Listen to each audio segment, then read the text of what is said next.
Egill Skúli Ingibergsson, rafmagnsverkfræðingur, er líklega kunnastur fyrir það að hann var borgarstjóri Reykjavíkur á árunum 1978 til 1982. Hann hefur lengi unnið að verkefnastjórnun og skipulagi stórra og minni verka og framkvæmda og var árum saman innlendur matsmaður við vottun verkefnastjóra á vegum Verkefnastjórnunarfélags Íslands. Hann var meðal fyrstu Íslendinga sem kynntu sér þessi fræði sem þetta snúast og hefur lengi kennt þau á námskeiðum, en hvernig hófust afskipti hans af þessum málum? Ég var starfsmaður orkumálastjóra, eins og það hét þá embættið, og það var Jakob Gíslason, og hann var ekki bara orkumálastjóri, hann var líka formaður Stjórnunarfélags Íslands. Og í gegnum það félag þá vann hann að mörgum nýjungum sem hér voru teknar upp, bæði skipulagningu, stjórnun og ýmsu slíku. Svo frétti hann í gegnum sína kontakta að það var verið átt að efna til ráðstefnu í Vínarborg, ég held að það hafi verið 1963, svona áætlanagerð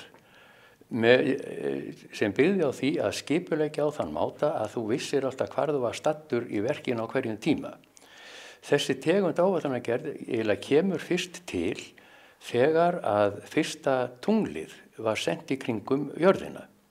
Þá var notuð svona aðferð sem Amerikanarnir náttúrulega mótuðu og var til í framhaldi af þessu. Munurinn á þeirra verki kannski og því sem á eftir kom var að þeir voru fyrst og fremst með tíma sem viðmiðun, kostnaður var þá minna atriði. Það átti bara að klára verkið en að tryggja að það væri allt með sem þyrfti, eins og er gert náttúrulega í öllum vanalegum verkum.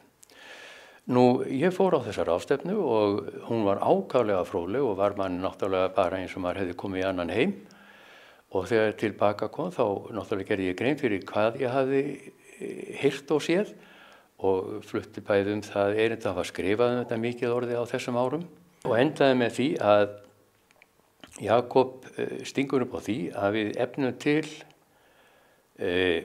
námskeiða með íslenskum mönnum áætlanagerð af þessu tagi. Og það varð ofan á og við undirbyggum það og þá auðvitað hafði maður ekkert við að styðjast annað en þær bækur sem að fyrir lágu. Og þær voru kaflaskiptar í mörgum köflum þar sem að tekið á einstökum atriðum og þau skilgreint og hvernig þau ganga inn í áætlunina sem slíka. Og við auðvitað byggðum á slíkri bók þegar við fórum á stað og við vorum 4 eða 5 sem að vorum í fyrstu 2 námskeiðum að ég held.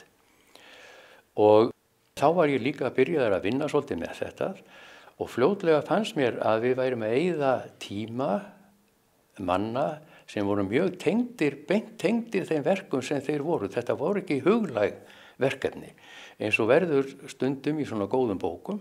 Það eru tóltið huglægur að þetta gæti skeið og þá gerum maður svona og svona.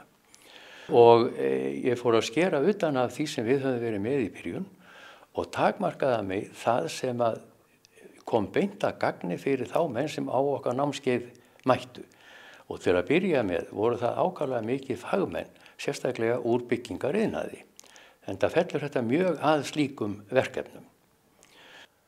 Þar kom náttúrulega strax inn var að allir sem voru til dæmis húsasmiðir, þeir kunnu að byggja hús. Og það að ég geti sagt þeim hvernig ég ætti að byggja hús, það var eins og, ég veit ekki hvað ég ætti að lýsa því, að það náttúrulega fjall ekki í kramið. Og ég byrjaði oft á því að segja við þá að áður þá heldur við færum almennilega á stað, þá yrðu þeir að taka í sjálfa sig og jafnvel sparki í endan á sér, segja nú gleymum við því sem er búið, nú skulum við sjá hvernig við gerum þetta á einhvern annan máta. Og þetta gekk oft. Nú, það að tala áætlun alltaf, það er eins og áætlunin verði eitthvað markmið út af fyrir sig. Og ég hugsaði hjá flestum sem tala áætlun, þá hún er markmið. En í áætlunargerð sem er notuð í verkefnastjórnun, eins og hér er verið að fjalla þar er áætlunin tæki. Hún er ekki markmið sem slík. Hún er tæki sem að notar þegar að verk fer í gang. Og hvernig? Jú, það er til þess að maður geti séð hvar verk stendur á hverjum tíma, nánast án allt og mikill að vinnu. En þá byggir maður áætlunum upp með það fyrir augum að geta borið hana sama við verki sem að maður að gera áætlunum. Ég var einu sinni beðinn að vera með námskeið fyrir stjórnendur Reykjavíkurborgar. Þá var Geir Hallgrímsson borgarstjóri. Því var að sjálfsögðu tekið og ég fór með námskeið til þeirra og þarna voru allir yfirmenn borgarinn á öllum sviðum, bæði í félagsmálapakkanum og vinnu, annari svona verkstjórnarvinnu og svo náttúrulega yfirstjórnin. Og ég útskýrði fyrir þeim hvað væri að ræða, hvernig maður stæði að reyna að búa til skipulag fyrir verk sem ætti að leysa af hendi. Og svo spyrja þeir hvort að þeir geti ekki valið þá eða hvort að ég geti tekið hvaða verkefni sem er. Við bara reynum. Ég hef ekki unnið öll verkefni, en þið kunni verkefni ef þið komið með. Og þeir völdu að taka verkefni sem væri það að byggja upp nýja borgarhluta á landi sem væri alveg ósnertur. Það kom í ljós síðar að þetta var Breiðholtið sem var þarna á bakvið. Og þetta var alveg tilvalið verkefni og svo bæði þá að bara skipta sér þá í verkhópa og það var úr að það urðu 2 hópar.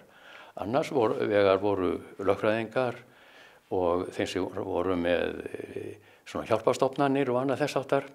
Og hins vegar voru borgarverkfræðingur með sitt lið og nánast frá öllum þeim fyrirtækjum borgarinnar.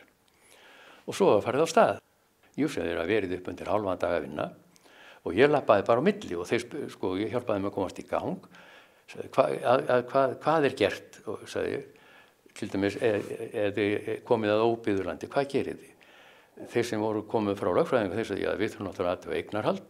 Já, þá aðtöðið eignarhald, hvernig gerið þið það? Og svo raktist þetta smám saman áfram. Og þeir fóru í gegnum þetta og þetta var heljar mikið verk.